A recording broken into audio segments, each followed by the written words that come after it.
Om Namo Bhagavate Vasudevaya. Om Namo Bhagavate Vasudevaya.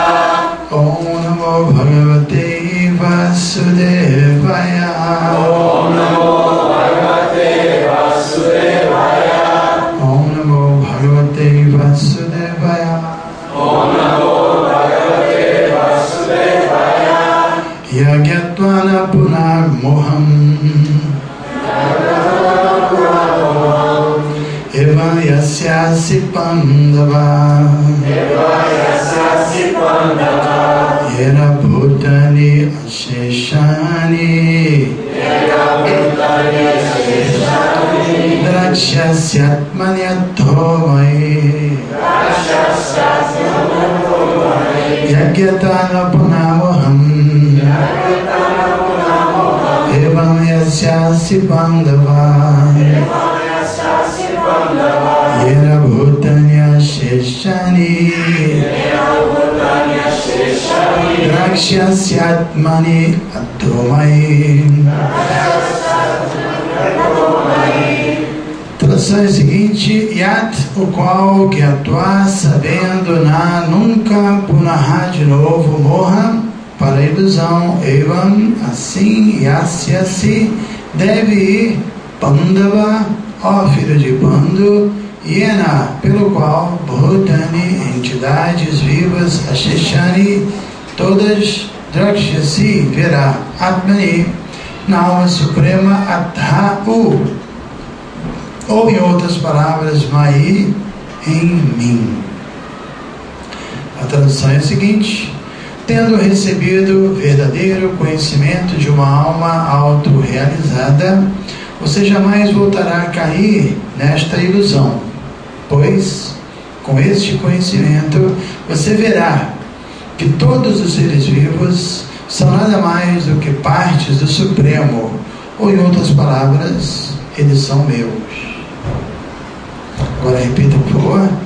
Tendo recebido verdadeiro conhecimento. Tendo recebido verdadeiro conhecimento De uma alma autorrealizada. de uma alma autorrealizada, Você jamais voltará a cair nesta ilusão. você jamais voltará a cair nessa ilusão. Pois com este conhecimento, Pois com este conhecimento você verá você verá que todos os seres vivos que todos os seres vivos são nada mais do que partes do Supremo. são nada mais que parte do Supremo. Ou em outras palavras, Ou em outras palavras, que eles são meus. eles são meus. Significado: quem recebe conhecimento de uma alma autorrealizada ou de alguém que conhece as coisas como elas são, aprende que todos os seres vivos são partes integrantes da Suprema Personalidade de Deus, o Senhor Shri Krishna. O sentimento de uma existência separada de Krishna chama-se Maya. Ma, não. Ya, isto. Alguns acham que não temos nada a ver com Krishna, que Krishna é somente uma grande personalidade histórica e que o absoluto é o Brahman impessoal. De fato, como se afirma no Bhagavad Gita, este Brahman impessoal é a refulgência da pessoa de Krishna. Krishna, como a suprema personalidade de Deus, é a causa de tudo. O Brahma Samhita afirma-se claramente que Krishna é a suprema personalidade de Deus, a causa de todas as causas. Mesmo suas milhares de encarnações são apenas diferentes expansões. Do mesmo modo, as entidades vivas são também expansões de Krishna. Os filósofos Mayavadis pensam erroneamente que, ao se expandir, Krishna perde sua existência separada nas suas várias expansões. Este pensamento é material por natureza. No mundo material temos a experiência de que quando uma coisa é distribuída em fragmentos, ela perde a sua própria identidade original. Mas os filósofos mayavadis não conseguem compreender que absoluto significa que 1 mais 1 é igual a 1 e que 1 menos 1 também é igual a 1. Esse é o caso no mundo absoluto. Por falta de conhecimento suficiente acerca da ciência absoluta, estamos agora cobertos pela ilusão e assim pensamos que somos separados de Krishna. Embora sejamos partes separadas de Krishna, mesmo assim não somos diferentes dele. Entendeu, Shida? Essa frase aqui é: embora sejamos partes separadas de Krishna, mesmo assim não somos diferentes dele. A diferença corpórea das entidades vivas é Maya, um fato não verídico. Todos nós somos destinados a satisfazer Krishna. Foi somente devido a Maya que Arjuna pensou que a relação corpórea temporária entre ele e seus parentes era mais importante do que sua relação espiritual eterna com Krishna. Todo o ensinamento do Gita é dirigido a este fim, que o ser vivo, como servo eterno de Krishna, não pode ser separado de Krishna, e que a percepção de sentir-se uma identidade separada de Krishna chama-se Maya.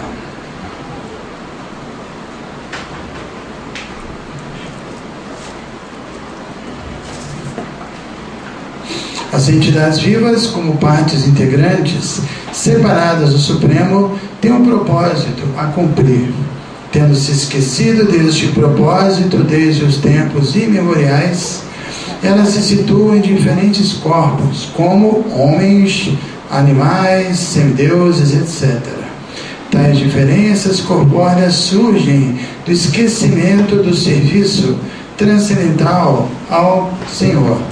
Mas quando se presta serviço transcendental através da consciência de Krishna, ocorre de imediato a liberação desta ilusão.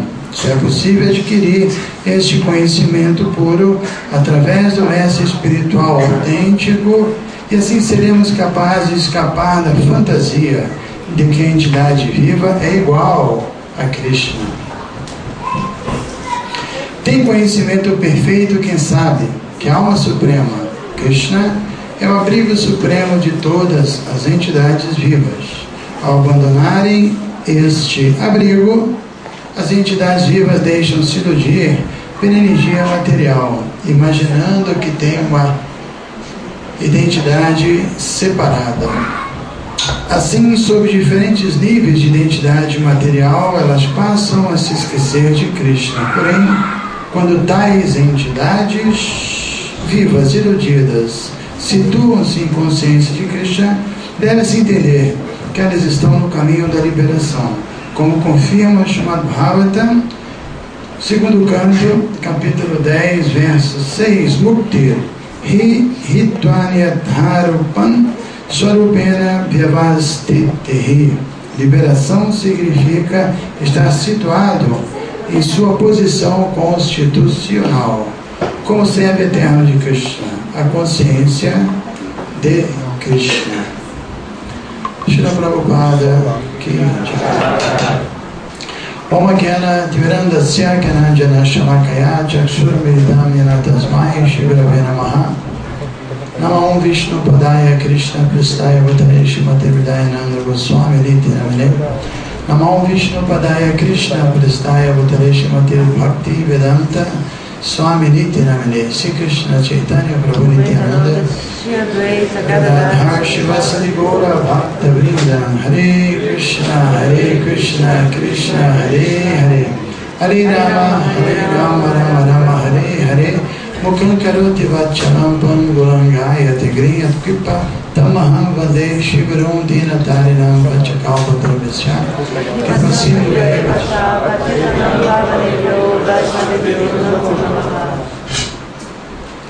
Yagyatana Punamoham Evam Yasyatsi Pandavam Yena Bhutani Asheshani Drakshasi Atmani Atopmai. Tendo recebido o verdadeiro conhecimento de uma alma autorrealizada, você jamais voltará a cair nesta ilusão. pois com este conhecimento você verá que todos os seres vivos nada mais são do que partes do Supremo, ou em outras palavras, que eles são meus. Hare Krishna. Então acabamos de ler um verso bastante filosófico, né? Com significado até um pouco difícil, né? O pessoal foi entrando, a gente foi meio, pelo menos eu me perdi um pouco, porque a gente está tocando num ponto aqui, neste capítulo, muito delicado. Esse verso não é tão conhecido, mas o verso anterior a esse, o verso 34, todo estudante do Bhagavad Gita, logo no início, já é aconselhado a memorizar esse verso e a estudá-lo, porque nesse verso Krishna explica, o anterior, né? Como é que nós podemos obter verdadeiro conhecimento? Qual é a fonte de verdadeiro conhecimento? Quando Krishna diz, quem sabe, canta comigo o verso, Tadvedi pranipatena pariprasnena sevaya upadekshantite gyanam gyaninastattva darshinaha. Ou seja, tente compreender a verdade se aproximando de um mestre espiritual, um Tattva Darshi, alguém que pode ver a verdade. Pranipatena, se aproxime, Pariprasnena, faça perguntas filosóficas relevantes, demonstre seu interesse espiritual e ao mesmo tempo Sevaya, coloque o conhecimento na prática. Esse é o significado assim de aceitar um guru, né? Porque quando aceitamos um guru, nos tornamos o quê? Discípulos, né? E a palavra discípulo naturalmente vem da palavra disciplina. Então uma boa tradução para a palavra guru seria um disciplinador, né? Alguém que nos ajuda, nos orienta a seguir um conhecimento já comprovado, um conhecimento absoluto, um conhecimento transcendental. E como temos algumas pessoas que estão nos visitando a primeira vez, é sempre bom a gente tentar entender a diferença do conhecimento material para o conhecimento espiritual. Primeiro que o conhecimento material, ele é um conhecimento assim, obtido através de um esforço pessoal, através dos sentidos, através da mente material, através dessas ferramentas que nós recebemos nessa condição que estamos, né? Vivendo dentro de um corpo.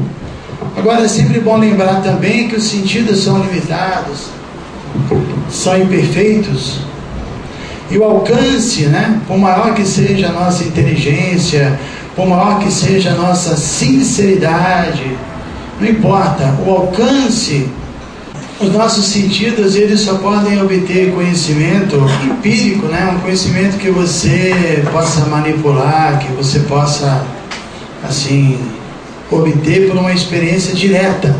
Só que a nossa experiência direta é limitada e nós não podemos compreender verdades, assim, além dessa natureza de Maya, né? Por isso que nesse mesmo capítulo, no início, Krishna já descreve que que quando existe um declínio do Dharma, da espiritualidade no mundo, que ele vem do mundo espiritual, ele desce como um avatara, e aí ele revela um tipo de conhecimento que nós nunca teríamos acesso, que está além desse mundo, né? Um conhecimento que, por maior que seja o nosso esforço, você nunca vai entender. Mas, se bondosamente Krishna vem do seu próprio mundo, entra na nossa realidade aqui limitada e revela, aí você pode ter acesso, né?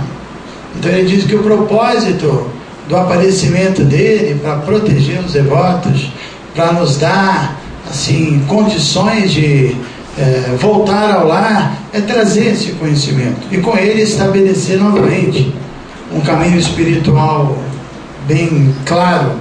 E ele diz que esse conhecimento transcendental, ele é eterno, ele sempre existiu desde o começo da criação. Krishna havia transmitido esse conhecimento para Surya, que é o Deus do Sol. O Deus do Sol o retransmitiu a um grande imperador, e assim o conhecimento foi descendo de mestre para discípulo. Evam Parampara Pratam Imam Raja Chayo Vidu.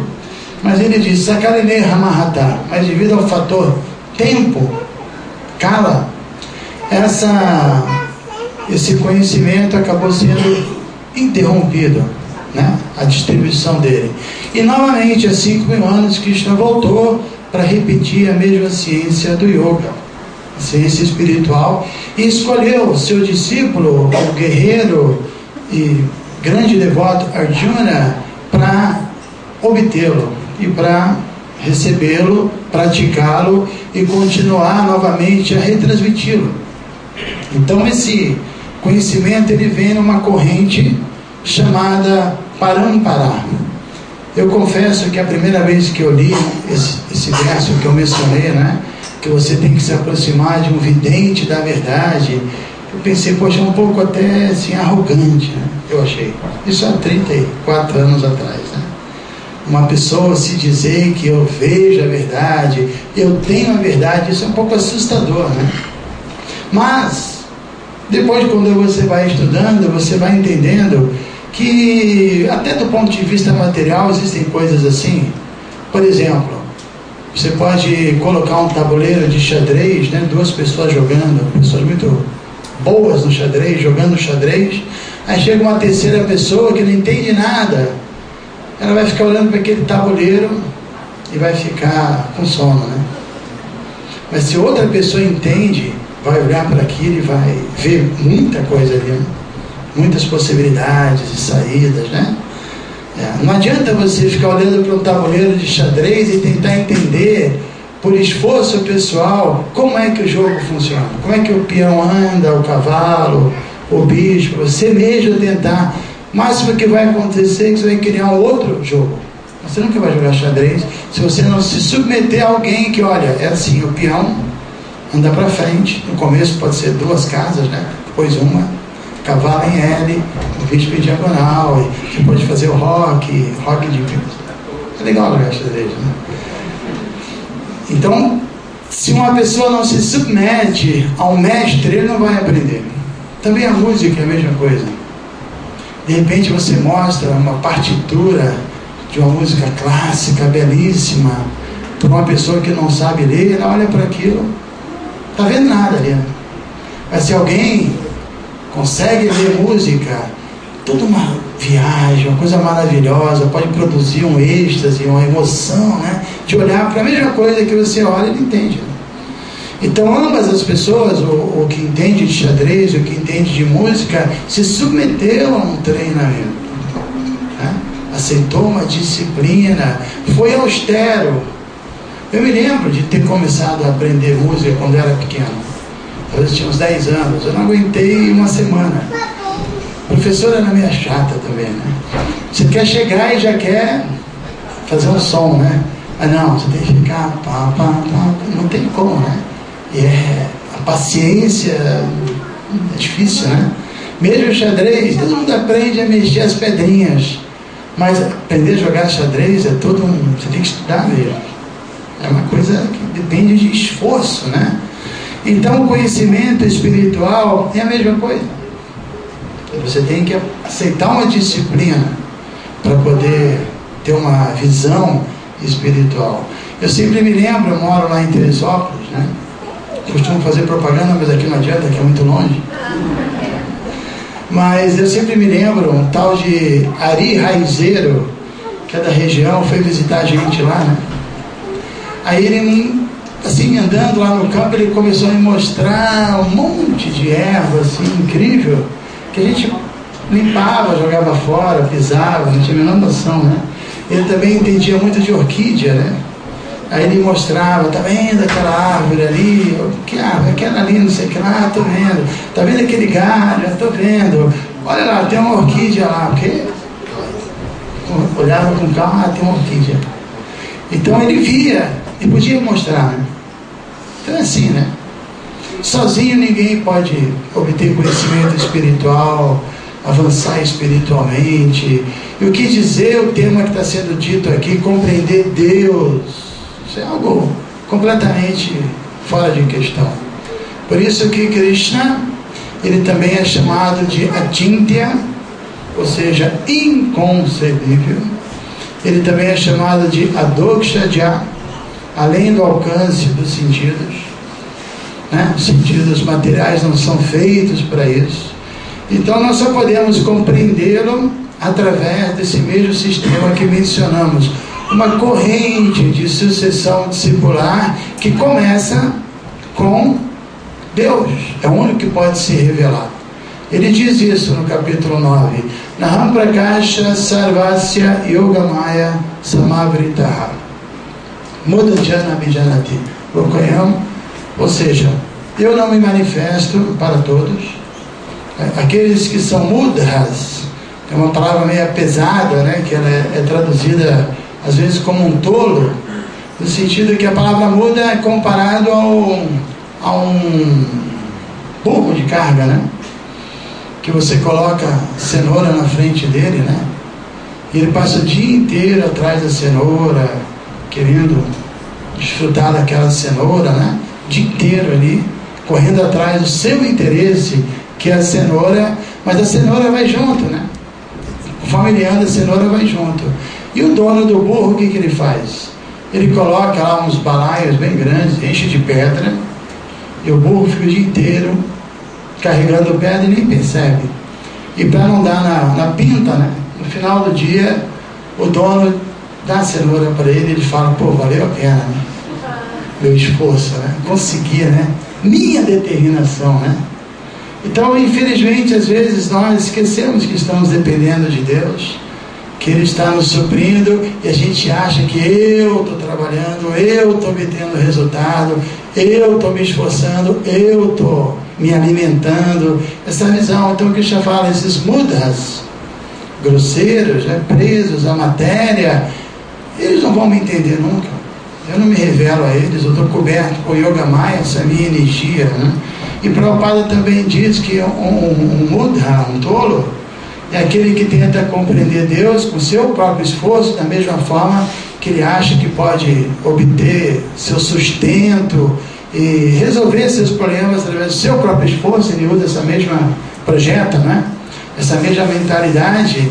E também uma vez perguntaram, que o Prabhupada costumava mesmo na palestra usar esse termo tolo, até a Betânia ontem falou comigo isso, né? E uma vez perguntaram para o Prabhupada, mas por quem é tolo? Você chama as pessoas de tolos, né? Ele falou tolo, ele definiu muito bem. Que Krishna diz no Bhagavad Gita que esse mundo é Dukhalayam Asashvatam, é um mundo temporário, e um mundo que você sempre vai ter que experimentar sofrimento. E uma pessoa tola tenta fazer esse mundo ser um mundo de pura felicidade e um mundo permanente. Não vai conseguir mudar a natureza desse mundo, né? Eu quero ser feliz aqui, eternamente feliz com a minha família, com o meu... Ninguém consegue. Você vai perder tempo. Não é para isso que é feito esse mundo, né? Então, Krishna diz, eu não me revelo por um esforço pessoal, eu me revelo, e ele também diz, aquele que tenta ser meu devoto não é, mas aquele que é um devoto do meu devoto, aí ele vai me conquistar. Então, precisamos buscar um representante de Krishna, um representante dessa corrente de mestres, né? Buscar esse conhecimento de uma forma autorizada. A gente pode usar um exemplo da energia elétrica também.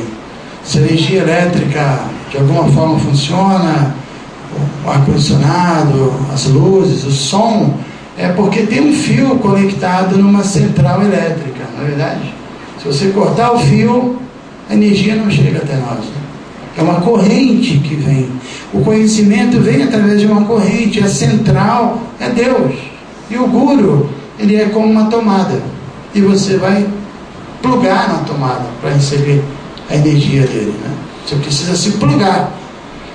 Lógico, né? No final do dia, no final do mês, vem a conta, você tem que pagar. Por isso até muitas pessoas preferem fazer um gato, né? Não tem isso? Porque não tem gato, né? Então, da mesma forma, do ponto de vista espiritual, Tem pessoas que não querem pagar a conta, seguir regras, então eles preferem um guru gato,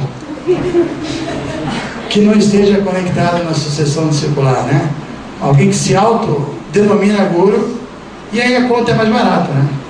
Talvez você não precise cantar 16 voltas ou seguir todos os princípios, ele libera, né? Dá um desconto, né? Porque não é uma coisa autorizada. Pode ser que aqui nesse mundo a gente consiga fazer um gato e não ser pego, né? Mas do ponto de vista espiritual, a fiscalização é perfeita, a gente não vai conseguir burlar as leis.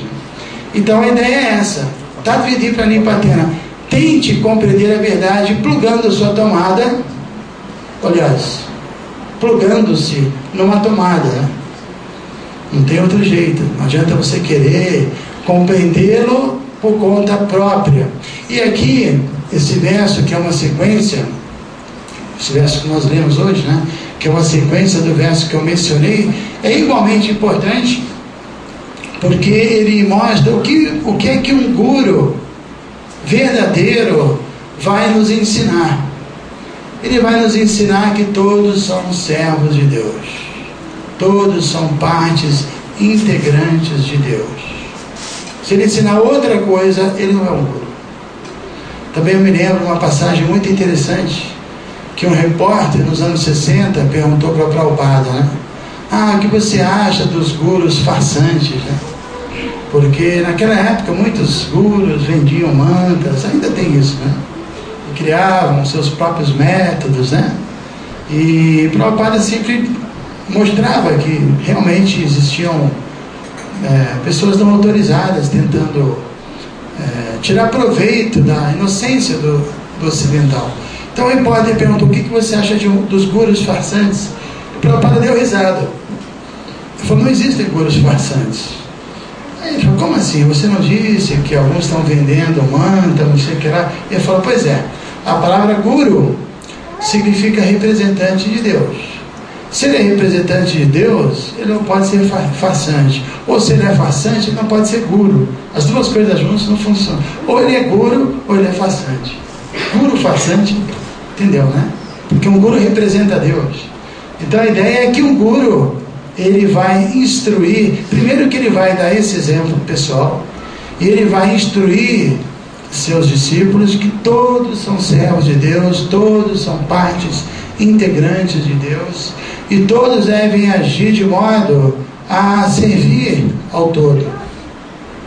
No quarto canto do Bhagavatam tem um verso que dá dois exemplos muito bons: o exemplo da árvore e o exemplo do nosso próprio corpo, do estômago especificamente. Ele diz o seguinte, que assim como para você satisfazer uma árvore, você deve molhar a raiz da árvore, que naturalmente todos os galhos e folhas e frutos, a árvore toda vai ser beneficiada, né? Ou também, se você levar o alimento até o estômago, o corpo todo vai ser nutrido. Da mesma forma, todos devem entender que Deus é a raiz da nossa existência, e a nossa meta é nos unirmos em prol de servir a raiz da nossa existência, que é Deus. Se nós quisermos agir separadamente dele, achando que o meu interesse é um, de Cristo é outro, né?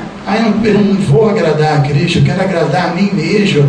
Isso é como você tentar molhar cada folhinha da árvore e cuidar dela separadamente. Ela não vai ficar feliz. Ela vai ficar feliz se a água vai na raiz, né? Ou, por exemplo, a mão é parte do corpo. Então a mão tem que cooperar com o corpo. Ela pega o alimento, leva o alimento para a boca mastiga, depois engole, e finalmente o alimento chega no estômago e o corpo todo é beneficiado. Imagine uma mão não querendo cooperar e fala: não, eu vou comer eu mesmo. E a mão começa a querer mastigar, engolir por conta dela. Piada, né? Ou a boca fala: não vou engolir não. Quem vai se dar bem o estômago fica só mastigando. Não tem como, tem que haver uma cooperação, né? Então, da mesma forma, a ideia que Prabhupada está explicando aqui para a gente é entender e tomar cuidado com dois extremos. Um extremo é achar que eu não tenho nada a ver com Deus, com Cristo. Cristo é uma coisa, eu sou outra. Isso é o extremo. O outro extremo é, eu sou Cristo, né? E a meta é me fundir, como tem um guru famoso que faleceu há um tempo, mas ele falava isso para os discípulos: a diferença entre eu e você é que eu sei que sou Deus e você ainda não sabe, mas eu vou te ensinar isso, que na verdade todo mundo é Deus. Essa era a visão dele. Então esse outro extremo, achar que somos Deus, ou então que Deus é algo totalmente separado da gente. Não, nós somos uma parte de Deus, mas não somos o todo. Jesus explica isso muito bem quando ele diz: eu e o Pai somos um. Ou seja, existe uma unidade, mas o filho sempre é filho, sempre está subordinado ao Pai, nunca igual ao Pai, embora também esteja na mesma unidade que o Pai.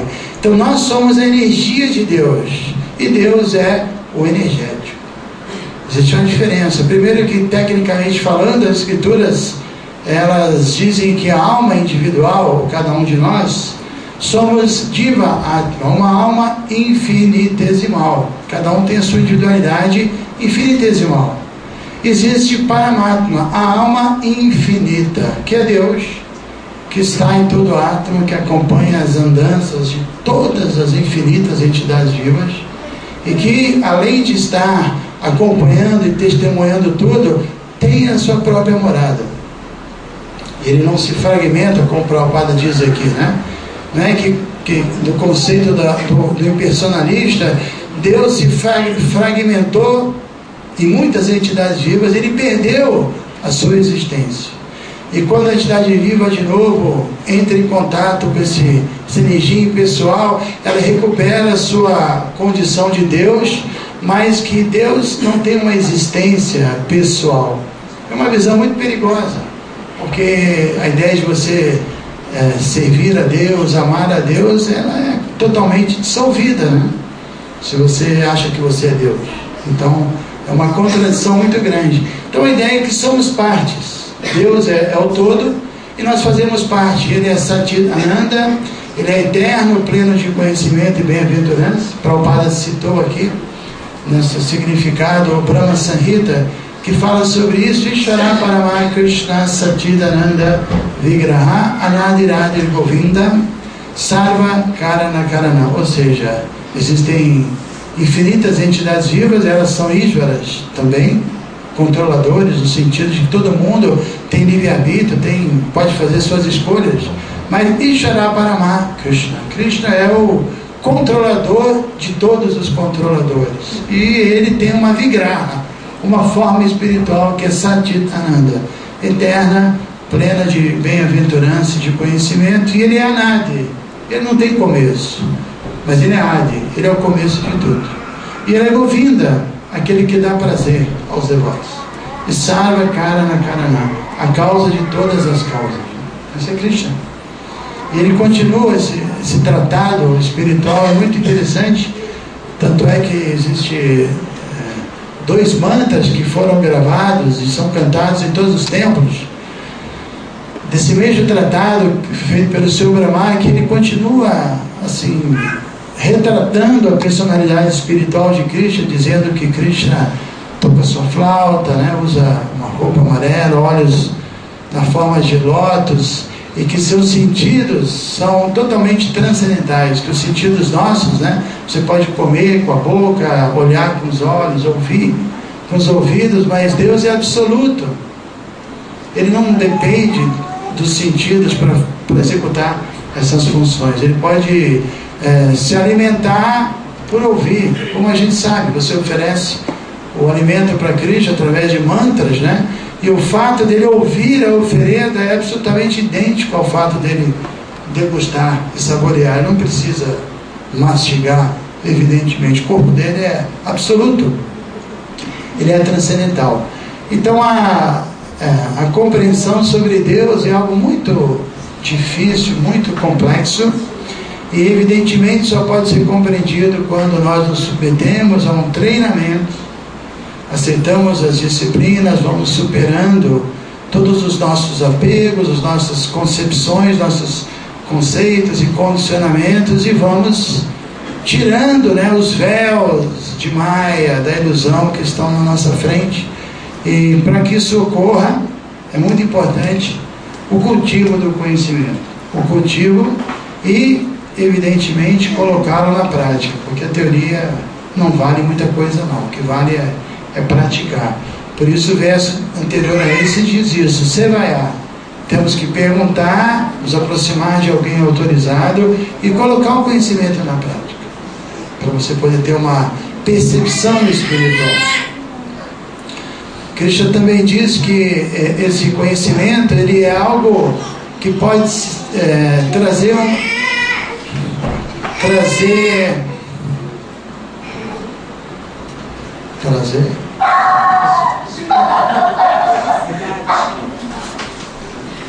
que esse conhecimento pode nos dar percepções completamente transcendentais, né?